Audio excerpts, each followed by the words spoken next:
Well, hello YouTube, it's me, Fortmaster, and welcome back to another film theory reaction, and yeah, the 3 deadly truths about the Star Trek transporter. Well, I mean, I already know one of them, and that's that you're not actually transported, it's more like a scan and a copy. In fact, I think that's been a plot of a couple of Star Trek episodes, but basically, the real world science basically works where the way the transporter actually works is it will basically scan you down to the atomic level, and then it will make an exact duplicate of you in a different spot where while destroying the original, or at least that's the real life science of it. I think in Star Trek they have some sort of technobabble sort of way where that's not the actual thing.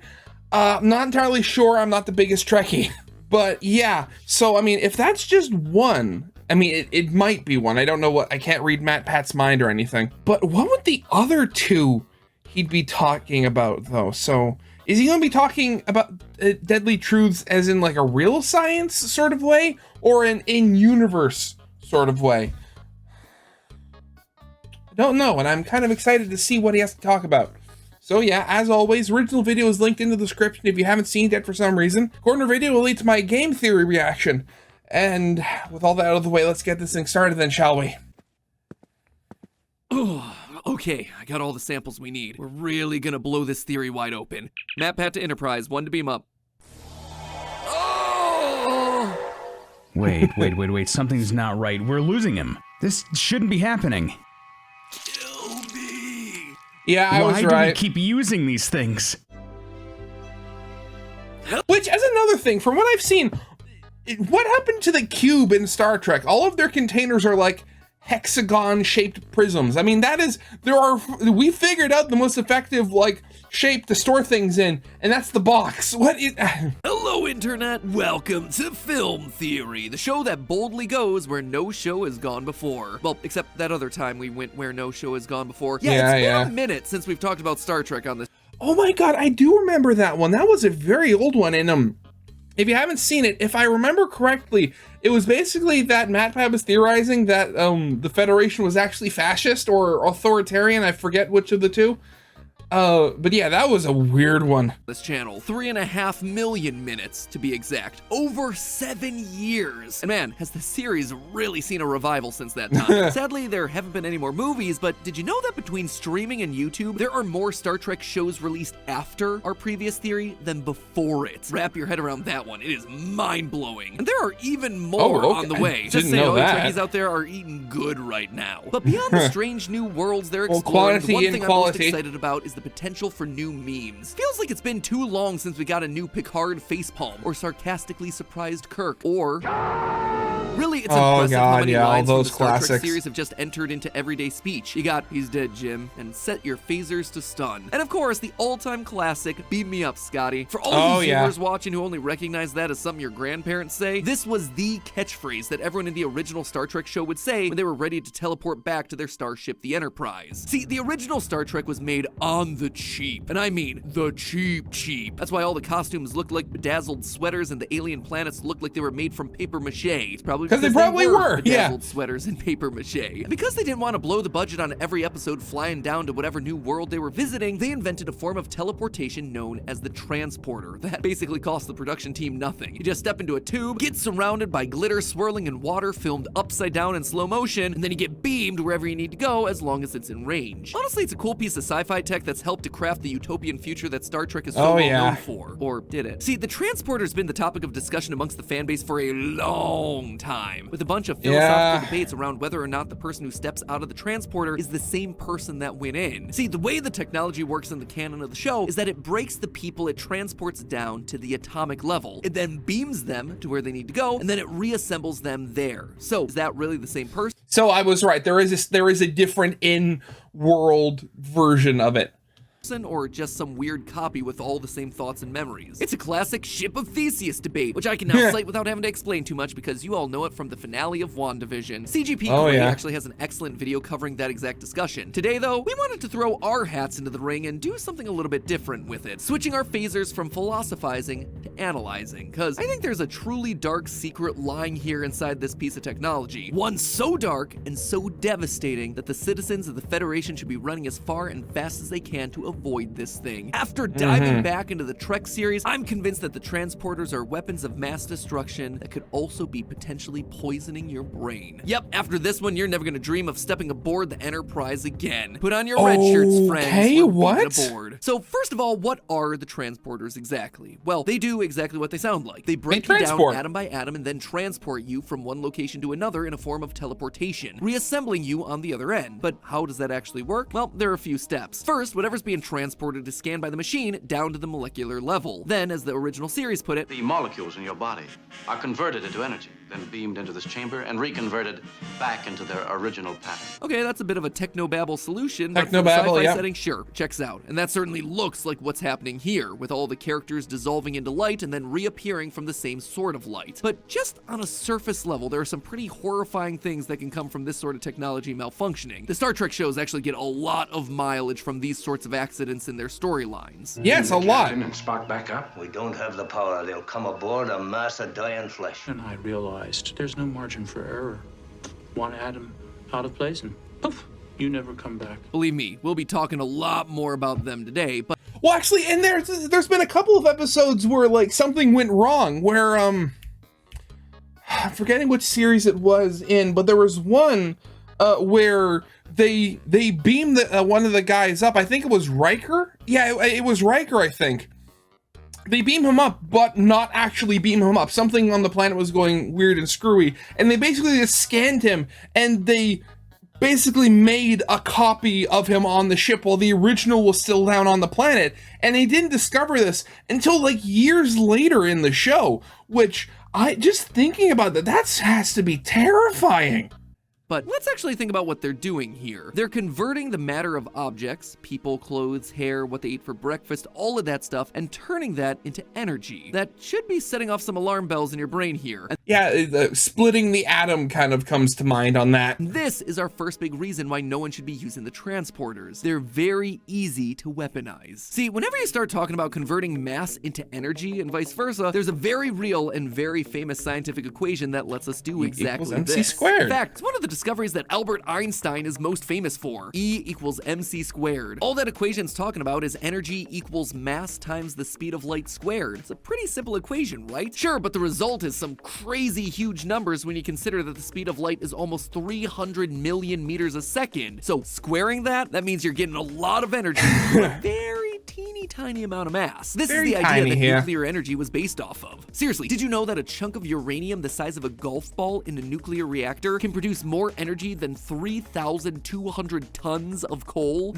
That's why we need to build more nuclear power plants, just to act as like a baseline for stuff when like renewables can't operate at max efficiency because, you know, weather. This is why, and that's with modern day technology that's awful at converting mass into energy. We only get a fraction of what's available to us, and we're left with a ton of unusable waste afterward. But if you can convert matter into energy perfectly, like these transporters would need to do if they're moving people around intact, well, to convert just a single gram of matter to pure energy with 100% efficiency, that would be equivalent to 89.9 terajoules of energy, or the energy released by the detonation of over 21,000 tons of TNT. If you scale that up to an average-sized human man, right around 200 pounds or 90 kilograms, Einstein's equation means that you're getting an energy equivalent of this crazy number. Yeah, it gets to that like area where numbers stop being numbers, and you have to start doing math to figure out what the number itself is. That means nothing to you? Fair. Basically, that would be the same as 54,000 explosions, just like the little boy bomb dropped on Hiroshima back in World War II. In short, the Star Trek transporters have the potential to be some of the most devastating super weapons in the universe. An explosive more potent than anything we've ever seen on Earth, which you could just set off from anywhere you'd like within the range of the transporter. Oh, I'm sorry, you getting bullied by a Romulan warbird? Just transport a Tic Tac on board and let it blow up instead of rematerializing. And before you jump down to the comments to tell me I'm wrong and this would never happen, yeah, I do realize that there are certain safeguards in place in the show. Throughout all the episodes of Star Trek I've watched, there's never once been an accident caused by the matter-energy conversion, but there have been many people who've modified and weaponized their transporters before. Throughout the franchise, Very we much see so, yes. transporters disable weapons. Weapons get modified with transporter tech to shoot through walls, even replacing people mid-transport to invade a ship. Given all of that, is this sort of matter-to-energy bomb really that much of a stretch, or is it more of a storyline that's yet to be written? Now, before we explore the other horrible that ways is an using idea, a yeah. transporter could go wrong, let's take a moment to thank our sponsor for today's video, Paradox Interactive, and their newest game, Star Trek Infinite. Star Trek Infinite is a 4X strategy game. Basically, the point is to explore, expand, exploit, and exterminate, all very much in line with the many factions of the Star Trek galaxy. You can choose to play as the Federation, the Klingon Empire, the Romulan Star Empire, and the Cardassian Union. Of course, because I'm good at two shoes, I jumped at the chance to play my first game as the Federation, and so I quickly started exploring every system that I could, but things got tense in a hurry. The Romulans attacked a Klingon colony, leaving thousands dead, and it was up to me to broker a peace. Did I do it? Well, to be honest, I haven't gotten to the end of that campaign yet. There's so much to do in Star Trek Infinite. It's one of those games where you get into it, you blink, and suddenly 16 hours have passed. What blew my mind, though, was learning that each of the different civilizations have a completely different mission tree, each one focusing on the things that lore nerds like me love about the show. Sure, I played as the Federation, so I did a bunch of diplomacy, negotiations, and exploration, but if you play as the Klingons, they focus on warfare. The Cardassians are great at spying. The Romulans are masters of stealth. All of those story focuses line up perfectly with what we see from the civilizations in the Trek shows. That, plus the fact that so many of the story events pulled from things that actually happened in the Star Trek universe, tell me that there was just a ton of love and effort and care put into the crafting of this game. If you're a giant Trekkie and enjoy 4X strategy games, then you have to check out Star Trek Infinite. Thanks to Paradox for sponsoring that portion of the video, and now it's time we beam back down into our discussion as to why the transporters should terrify you. So we already know that putting a human into a transporter would create enough explosive energy that you could wipe a planet clean, but the horrifying scientific implications of these futuristic inventions don't just stop there. See, when you break things down to the atomic level, you can do way more than just move those atoms around and piece them back together. You can change also them. rearrange those atoms to create something brand new. And we see this concept used all the time in the form of Star Trek's Replicators. A replicator is a machine that can create and recycle things. Replicators were originally used to synthesize meals on demand, but in later series, they were used to create larger non-food items. As Commander Riker explains, you've seen something as fresh and tasty as meat, but inorganically materialized out of patterns used by our transporters. Materialized by our transporters. So the replicators are using the same matter-to-energy conversion technology. It's taking an existing reservoir of matter and energy and using those components as building blocks them to together, copy a yeah. pattern stored in the computer of whatever item you want. Say, for instance, a nice juicy steak. It's kind of a lot like a 3D printer. But then, where are they getting all that matter from? Obviously, they don't have some other steak in some other room teleporting onto your plate, and they're not creating matter from nothing because that's scientifically impossible. Yeah, It they has need to the come energy. from somewhere. So, where's that steak from? Poop. Crapola. We actually learned this in Star Trek Discovery. It's made of our That's the base material that we use in our replicators. We deconstruct it to the atomic level and then reform the atoms. Pretty good for Yep, everyone in Star Trek is literally just eating poop rearranged at the subatomic level. So that actually reminds me. I remember like years ago he did a theory based on like the people on the Axiom from Wall-E were cannibals. But specifically, when you first get onto the ship and the captain is doing his like roll call of all the systems, like and their monitoring systems, he specifically talks about a regenerating like buffet. So I always thought that was like they just took the waste and then it was recycled and like reprocessed, sort of like this, sort of like the replicators into like the smoothies that everybody ate for all time. I don't know if intergalactic peace is worth the price. No, I'm not just bringing this up because it's funny. Things get really creepy when you take this to the Actually, you know what? I just remembered one other thing. In a Space Battleship Yamato 2199, I think they actually alluded to something similar like this, because in one of the early episodes, you have a couple of crew members like talking as they're getting food in the cafeteria. And it's like, oh yeah, it's quite a large spread. It's like, where do we even getting all this like the food from? And the XO, like the second in command of the ship, who you see his tray is full of just like a couple of like veggie sticks or something. It's like, you don't want to know. It's like it's better if you don't know. It's like something of that flavor. And I thought, it's like, huh, okay. It seems that it's just an inevitable part of space travel, isn't it, unfortunately? Logical extreme if the replicators are using the same matter energy conversion technology as the transporters, and the replicators are basically able to create things from scratch using a basic set of atomic building blocks. Could you just print out clones of humans? Yeah, 100%. Yeah, they've done that. That isn't even something that we need to speculate about. I'm Commander William Riker from the Federation Starship Enterprise. It's not possible. I'm Will Riker.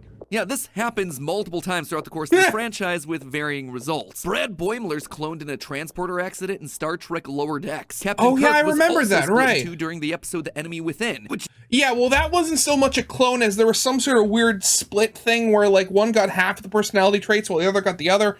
Well, actually, maybe, yeah, partial clone? I don't know, never mind. It's getting too much into specifics. not only cloned his body, but divided his personality between them. The most famous example of this, though, is a transporter accident from The Next Generation and the episode Second Chances, where you see William Riker materialize both on the Enterprise and back on the planet that he was being transported from. This second Will Riker was more or less his own person, taking on the name Thomas Riker, complete with a personality distinct from Will based on their different experiences after being split. This, of course, prompts a lot of philosophical questions raised by the fan base. Even the show isn't sure which one of these is quote-unquote real. Which of them is real? Well, that's the thing. Both. You were both materialized from a complete pattern. But even if we don't want to get philosophical about this, think of the practical ramifications here. What's to stop someone from modifying a transporter and making a clone of someone, anyone they wanted, at any time they wanted? That person would have no paper trail. No one would know they exist, and that has some dark complications. They'd be a perfect assassin, a perfect alibi, a perfect victim. That right there, that is horrifying. Most importantly of all, the transporter clone would absolutely be made of poop. And not only can transporters make copies, it comes back they to can that. also create new life. In the Voyager episode Tuvix, two of the ship's crew, Tuvok and Neelix, are accidentally combined into a single life form after a transport gone wrong. This new creature is named Tuvix. Get it? It's their names combined. Yeah, That's yeah. what you're doing there, Star Trek. Can't get sneaky stuff like that past me. Anyway, during the transport, the pair's DNA strands merge to create something entirely new. And again, this opens the door to horrific moral quandaries. Tuvix is his own person with his own thoughts and feelings, and so obviously he's not going to be all that keen on dying. So when the opportunity arises to bring the two crew members back to life by pumping Tuvix back through the transporter, Voyager's captain is faced with a terrible choice. To this day, whether or not this was the right thing to do or if it was outright murder has challenged the fan base, all because of these dangerous transporters and how they have uncertain effects on the people they're teleporting. No one tell the Trekkies that Tuvix could have lived. They just could have brought back the other two as poop clones. Now, creating clones and fusions of people who go through the transport process is a terrifying concept, but the worst one for me, reason number 3 you should never use a transporter, it has the potential to slowly drive you insane until you're erased from reality. Transporter psychosis is in fact a real thing in the Star Trek universe. Wait, really? Psychosis was diagnosed in the year 2209. It is caused by a breakdown of neurochemical molecules during transport. This disease affected motor skills and reasoning ability, and caused paranoid delusions, dementia, and hallucinations. In universe, they eventually found the cause of transporter psychosis and fixed it, but for a while, especially during the era of Captain Kirk, every time a character was transported, there was a chance that they would literally lose their mind. But you see, the fact that this is just a thing that can and has happened in the Star Trek franchise got me wondering, what else could these transporters do to your head? What's the worst thing that these could be used for? Clearly, what's Rewrite normal your for a mind? transporter is that you go in conscious and you come out conscious, remembering all the same stuff. That's fairly consistent for the series. But if you really dig into the lore of this thing, you're also conscious while you're being transported. In the Next Generation episode Realm of Fear, the crew of the Enterprise beam over to a derelict ship, but they run into some trouble. I'll have to send you over one at a time, Commander, because of bandwidth limitations. And the transport cycle will take a bit longer. How much longer?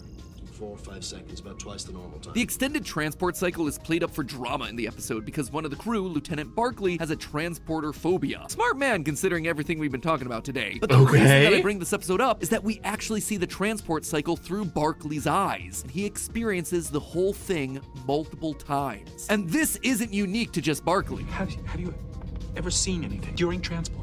Sometimes my visor picks up resonance patterns from matter energy conversion. This proves that you're conscious during transport. You're aware of your body being split apart and reassembled. Now that in and of itself is weird, and it creates a complementary portion of existential dread with your instant teleportation. But on the whole, thankfully it's over in just 2 to 4 seconds, so at least it's short. But what if it didn't take just a couple of seconds? What if you got trapped mid-transport for whatever reason? Well, it's something that's happened before. In another Next Generation episode, Relics, Scotty from the original series saves himself from dying a slow death by locking himself mid-transport within the pattern buffer. In basic terms, he was transported, but then intentionally never rematerialized on the other end, so he just existed in this ethereal state of unbeing for decades. Additionally, something that they don't touch on in this episode is the fact that given the rules and logic we just figured out, Scotty should have experienced all of that time mid-transport. In the actual show, it doesn't seem like he realizes exactly how much time has passed, but if characters like Barkley experienced what it was like mid-transport, Scotty should have as well. Can you imagine? Decades completely isolated, unable to move or, well, do anything, but still fully aware of every minute of it. That would wreak havoc on your brain. You know, it's funny, in the actual episode, Scotty did this to himself to save his own life, but I can't think of a more perfect way to trap, imprison, and torture someone. To force them to be alive and aware in the state of unbeing, all intentionally. That right there, that is horrible. And you know what's even worse? The cherry on top this replicated poop sundae? Listen to this. Oh no, what? Intact. There's less than 0.003% signal degradation. Your pattern can degrade, meaning that you can literally lose parts of yourself within the transporter. That right there, that is a real thing that's possible in the Star Trek universe. In fact, it happened in this very episode. Another unseen character was also put into this limbo state alongside Scotty, but his pattern's degraded 53%. He's gone. You hear that? His pattern degraded, more or less killing him. So not only is the transporter potentially the perfect prison, the ultimate form of complete isolation and torture, it could also be a way to just slowly pick you apart over the course of decades. Any way you look at it, the transporter is a terrifying piece of technology. Not only does it have the potential to create explosions more powerful than anything we can produce today, not only can it create clones of the people it teleports or combine them together, not only does it potentially reconstitute the people who use it out of fecal matter, but it can literally alter your brain and leave you in a limbo as you slowly lose both your mind and your body to the pattern. You know what? After hearing all that, please, for the love of Kirk, do not beam me up, Scotty. But hey, that's just a theory. A film theory. And cut. Yeah, I mean, granted, like, Star Trek has never been my biggest, like, sci-fi, like, series. I don't know which one I'd have to say is my favorite. I'd have to like put some time to think of it, but I've never liked the transporter just because of how it kind of symbolizes an easy out. Though granted, they seem to come up with an infinite number of ways where it can just not work. But I've never liked it, though granted, most of that was coming from the before, where in real life science, you're basically copied, your original self is destroyed, and then they make a new copy of yourself while like quantum entangling like new atoms and stuff. It's it's crazy and complicated. But yeah, it's just it's kind of scary when you start to think about it a little bit too long. Hey, but yeah, as always, original video is linked in the description. If you haven't seen it yet for some reason, corner video will lead to my game theory reaction. And with all that out of the way, I hope you guys liked. If you did, leave a like, subscribe if you have not, and live long and prosper.